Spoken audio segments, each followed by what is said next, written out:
Ed Sullivan interviewed legends, dated no one on camera, and kept his emotions locked behind that famously stiff exterior. But there was one guest who broke through it all completely. Sullivan himself admitted that whenever this performer sat beside him, he forgot it wasn't real. Critics called Sullivan cold. This guest made him warm, playful, even affectionate night after night for over a decade. The chemistry was so convincing that audiences swore something genuine was happening on that stage. Who was this mystery performer who melted America's stiffest host? The answer surprised everyone who watched: the boy who almost never was. Edward Vincent Sullivan entered the world in September 1901, born to Elizabeth and Peter Sullivan. Looking back, it is remarkable that he survived childhood at all. He had a twin brother named Daniel, who lived only a few months, and not long afterward, the family suffered another devastating loss when a younger daughter also passed away. The tragedies left deep scars on the Sullivan family.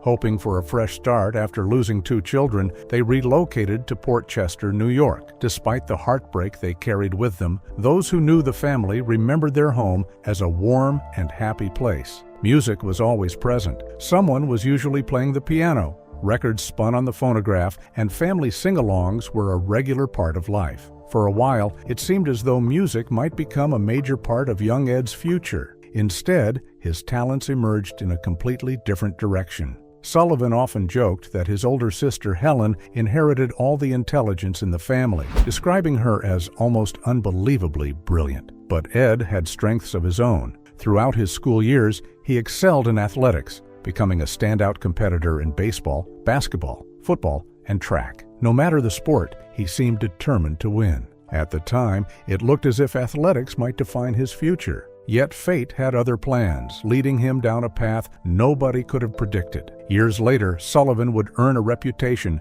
as one of television's most influential supporters of racial equality. His willingness to showcase black performers and challenge racial barriers frequently put him at odds with sponsors, executives, and critics. Still, he refused to back down. Part of that mindset traced back to his childhood. Sullivan later recalled spending time in Connecticut around black athletes and performers, visiting clubs where people from different backgrounds mixed freely. To him, it never seemed unusual. It was simply normal life. Those early experiences shaped his worldview and helped explain why, years later, he remained firm in his belief that people should be judged by their talent and character rather than the color of their skin. Of course, when it came to judging celebrities, Sullivan could be far less forgiving. Around the time he graduated from school, he made a decision that nearly changed entertainment history forever. He ran away from home and attempted to enlist in the United States Navy. At just 17 years old, however, he was turned away because he was underage. Without realizing it, the Navy had just rejected a future television legend.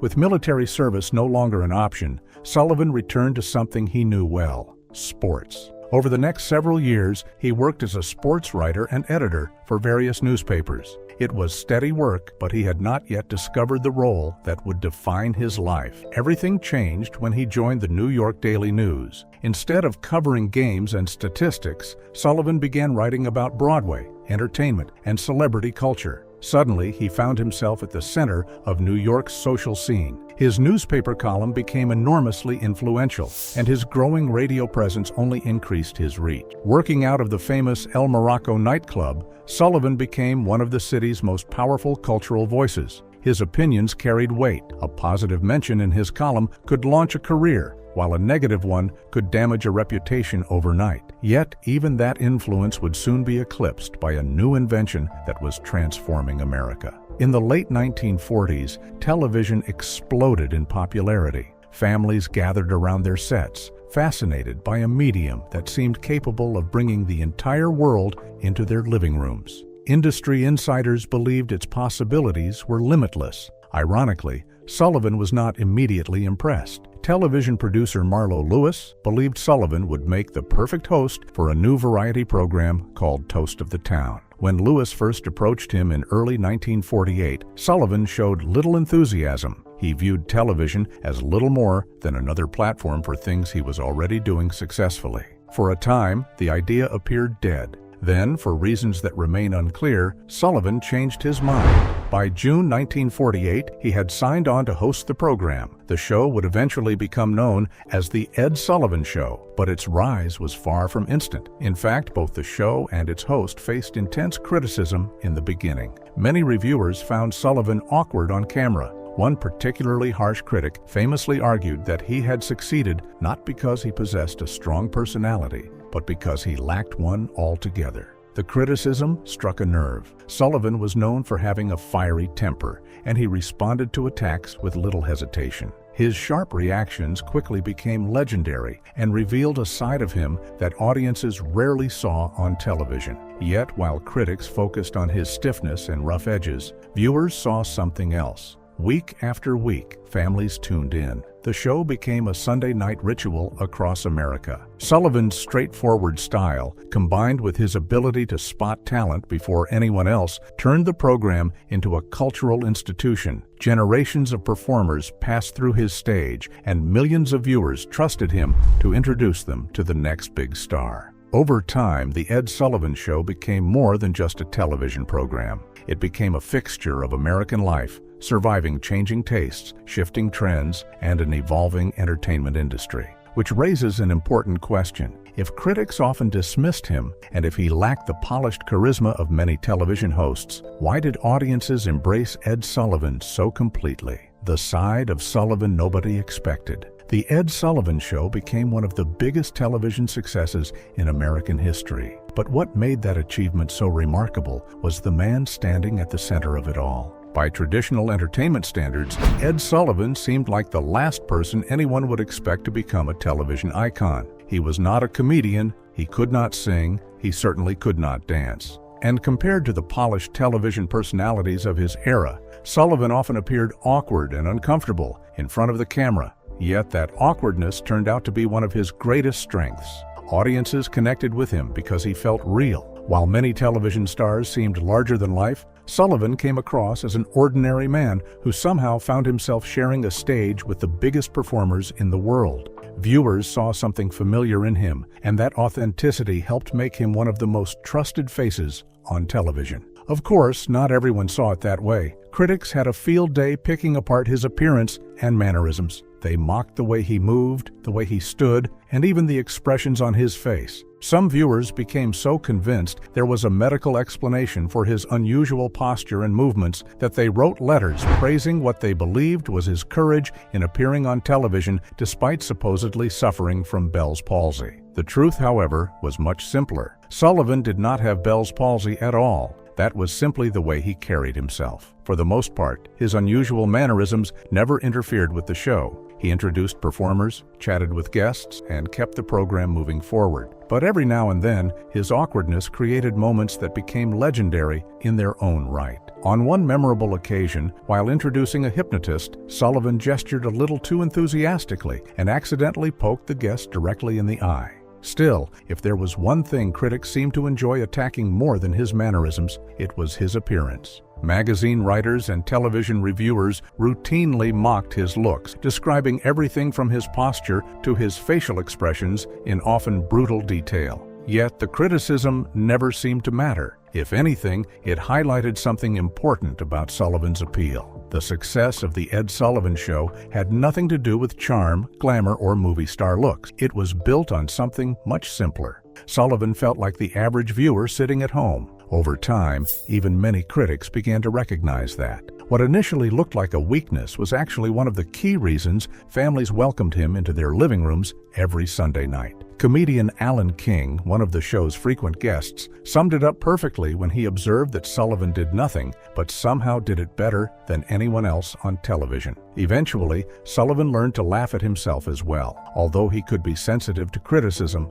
he often encouraged comedians to imitate him. Performers regularly exaggerated his stiff posture, hunched shoulders, and distinctive voice, and Sullivan usually embraced the jokes. The audience loved it, and so did he. But while he could laugh at himself on stage, there was another side to Ed Sullivan that emerged behind the scenes. Beneath the calm television persona was a man known for his fierce temper. According to biographer Gerald Nachman, Sullivan approached conflicts with the same intensity he brought to his lifelong love of boxing. He was quick to anger, fiercely competitive, and rarely backed away from a fight. Sullivan himself openly admitted as much. He recognized that he had a habit of exploding in the heat of the moment before later trying to smooth things over with apologies. And nowhere was that temper more evident than in his clashes with performers. One of the most famous involved rock and roll pioneer Bo Diddley. Before a scheduled appearance on The Ed Sullivan Show, Sullivan reportedly instructed Diddley to perform 16 tons instead of his own hit song, Diddley Daddy. According to accounts from the time, Diddley initially agreed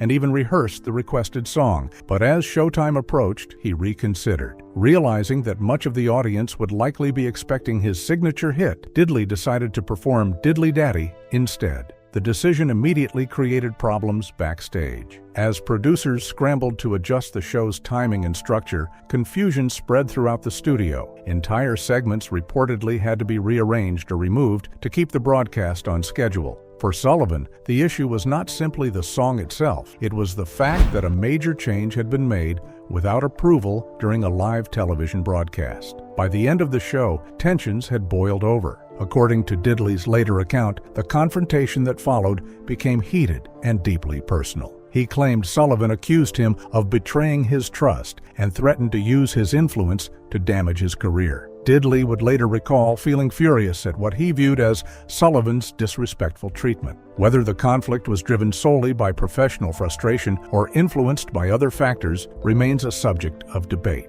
Sullivan had built a reputation for supporting civil rights and giving black performers opportunities at a time when many television programs would not. Even so, his relationship with Bo Diddley never recovered. What is certain is that Sullivan followed through on at least one part of the dispute. Bo Diddley was never invited back to The Ed Sullivan Show, and as history would reveal, he was far from the only famous performer to find himself on the wrong side of Ed Sullivan's temper. The price of crossing Sullivan. If there was one thing everyone in show business eventually learned about Ed Sullivan, it was that he did not let grudges go easily. His fallout with Bo Diddley is a perfect example. Not only was the rock and roll pioneer reportedly banned from ever appearing on The Ed Sullivan Show again, but Diddley later claimed he was never paid for the performance that sparked the feud in the first place. Years afterward, he continued to insist that he was still owed money for that appearance. The entire episode creates a complicated picture of Sullivan.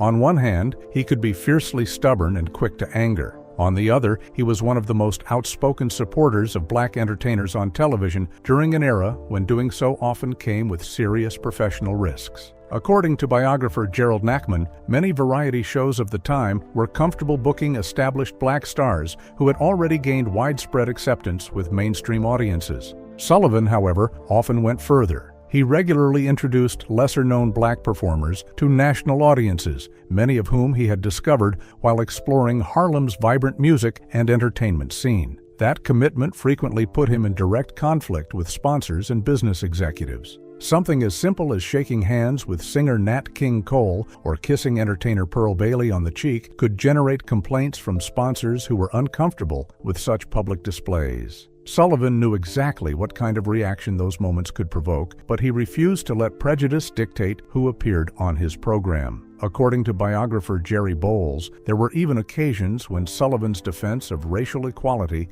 nearly cost him his career. One incident reportedly involved a senior Ford executive who suggested that Sullivan reduce the number of black performers appearing on the show. Sullivan's response was immediate and explosive. Rather than entertain the idea, he allegedly threw the executive out of the theater. Another confrontation became even more heated. After a performance by the legendary dancer Bill Robinson, a car dealer from Cleveland questioned why Sullivan had placed his arm around Robinson at the end of the routine. The comment enraged Sullivan. According to accounts of the incident, he became so furious that others had to physically restrain him before the situation turned violent. Moments like these revealed just how deeply Sullivan's convictions ran. Still, his temper was not reserved only for sponsors and critics. Performers frequently found themselves on the receiving end as well. One famous clash involved Buddy Holly and the Crickets. The trouble began when Sullivan objected to the lyrics of the group's hit song,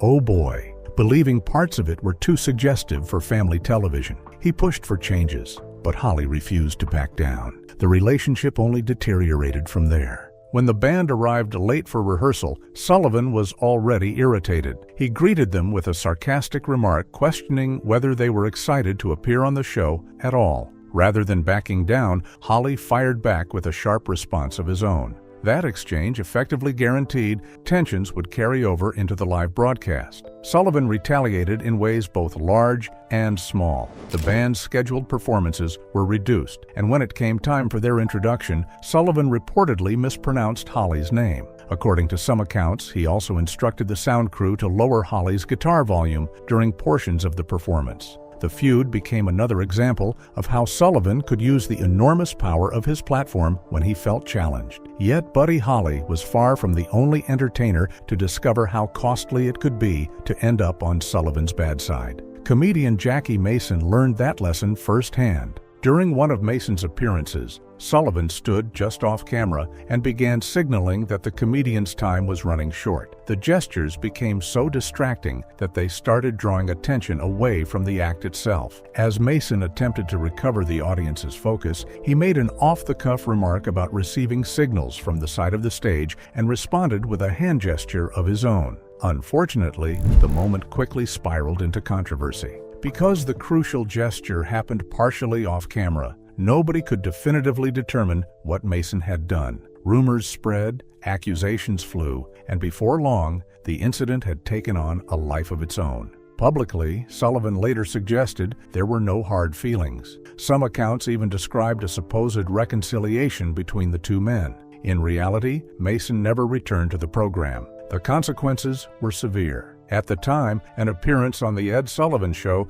could transform a career overnight. Losing access to that platform could be devastating. Mason later admitted that the controversy dramatically reduced his earning power and that it took decades for his career to fully recover. Not until a successful Broadway run in the mid-1980s did he feel he had finally regained the momentum he lost. Then there was the battle between Sullivan and a new generation of rock stars. By the late 1960s, Sullivan was in his mid-60s. Many of the musicians appearing on his stage were young enough to be his grandchildren, and their rebellious attitudes often clashed with his traditional views of television entertainment. Earlier in 1967, he had already forced the Rolling Stones to modify the lyrics of "Let's Spend the Night Together" before allowing them to perform. Faced with a clear ultimatum, the band complied. The Doors took a different approach. When the group was booked to perform "Light My Fire," Sullivan objected to the lyric about getting much higher, viewing it as a possible drug reference.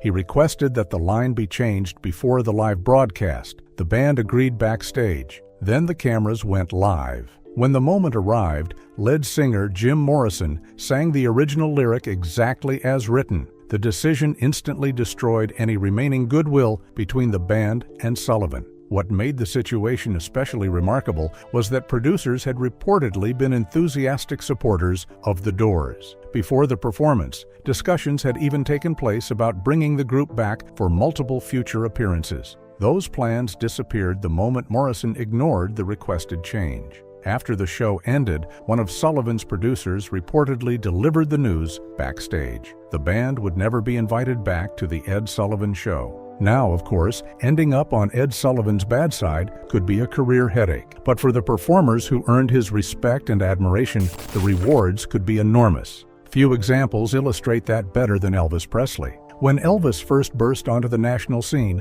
Sullivan wanted nothing to do with him. Like many adults of the era, he viewed the young singer's hip-shaking performances and rebellious image as inappropriate for family television. To Sullivan, Elvis seemed less like a future icon and more like a potential problem. But there was one thing Sullivan understood better than almost anyone else in entertainment: talent. And eventually, Elvis's popularity became impossible to ignore. Reluctantly at first, Sullivan agreed to book him for 3 appearances on The Ed Sullivan Show. The results were extraordinary. While details of their first private meeting have largely been lost to history, something clearly changed Sullivan's opinion. After spending time with Presley, the veteran television host publicly reversed his earlier criticism and praised him as a respectful and decent young man. It was a remarkable turnaround and a sign that Sullivan was often willing to reconsider his judgments when someone proved him wrong. Even so, as important as Sullivan's support was to Elvis's career, he could not really claim to have discovered him. That distinction belongs elsewhere.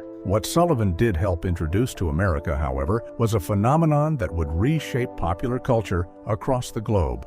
It all started during a chance encounter at Heathrow Airport in London. While traveling through England, Sullivan noticed an enormous crowd gathered around a young British band. The frenzy was unlike anything he had ever seen. Curious, he investigated and soon learned that the group at the center of the chaos was called the Beatles. At the time, Beatlemania was already sweeping across the United Kingdom. In America, however, most people had never heard of them. That was about to change. Sullivan booked the band for 3 appearances in 1964, giving millions of Americans their first real introduction to the Fab Four. When the Beatles made their debut on his stage, the response was immediate and overwhelming. The broadcast attracted the highest ratings Sullivan had ever seen. In many ways, it became one of the defining moments in television history. Naturally, Sullivan was thrilled, at least until he had to remember their names. One of Sullivan's less celebrated traits was his famously unreliable memory.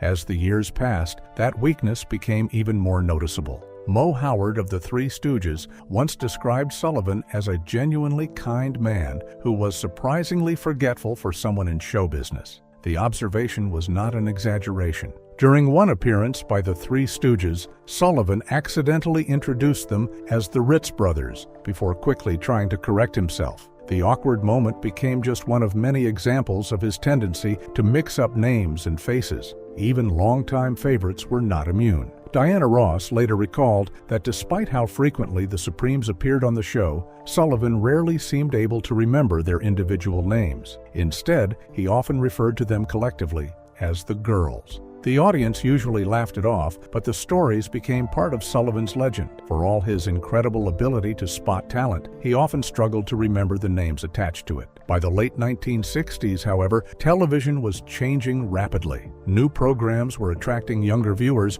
cultural tastes were shifting, and network executives began looking toward a new generation of entertainment. After more than 2 decades on the air, The Ed Sullivan Show found itself fighting an increasingly difficult battle for ratings. In 1971, the network finally made its decision. The show was canceled. According to reports from the time, CBS was eager to refresh its lineup with newer and more contemporary programming. Sullivan took the decision personally. Furious over the cancellation, he reportedly refused to host the final months of the season, leaving the network to fill the schedule with reruns instead. For a man whose life had revolved around the show for more than 20 years, the loss was devastating. Without the weekly routine that had defined him, Sullivan's health began to decline. Perhaps the saddest twist came in the years that followed. Paul McCartney later shared a story about encountering Sullivan not long after the show's end. According to McCartney, Sullivan no longer recognized him.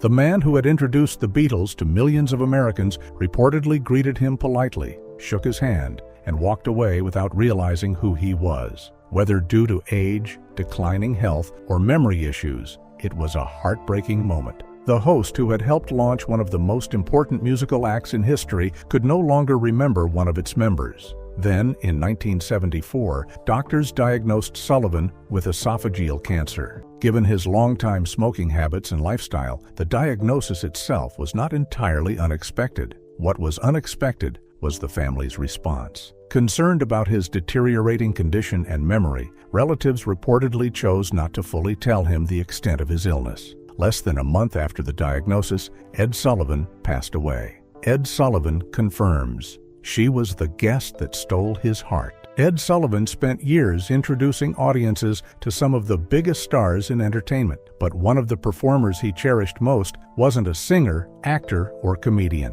It was a tiny Italian mouse puppet named Topo Gigio. When Topo first carefully stepped onto the stage of The Ed Sullivan Show on December 9, 1962, nobody could have predicted what was about to happen. This 10-inch tall mouse quickly became one of the most beloved acts in the show's history. Before long, Topo's popularity stretched far beyond Sullivan's stage, leading to a feature film, his own television show in Italy, and animated series that found audiences across Japan and Latin America. What made Topo so fascinating was the illusion itself. With his oversized, innocent eyes and mischievous personality, he seemed almost alive. Viewers watched in amazement as he walked, talked, rolled his eyes, and even wiggled his ears and toes without a single visible string in sight. For many people, the mystery was just as entertaining as the performance. Behind the scenes, however, bringing Topo to life required an extraordinary amount of teamwork. His creator, Maria Perego of Milan, controlled his legs with her fingers while using rods to move his mouth. Actor Giuseppe Mazzullo supplied the voice, while 2 additional puppeteers operated the arms. Dressed entirely in black velour against a black backdrop, the performers blended into the darkness,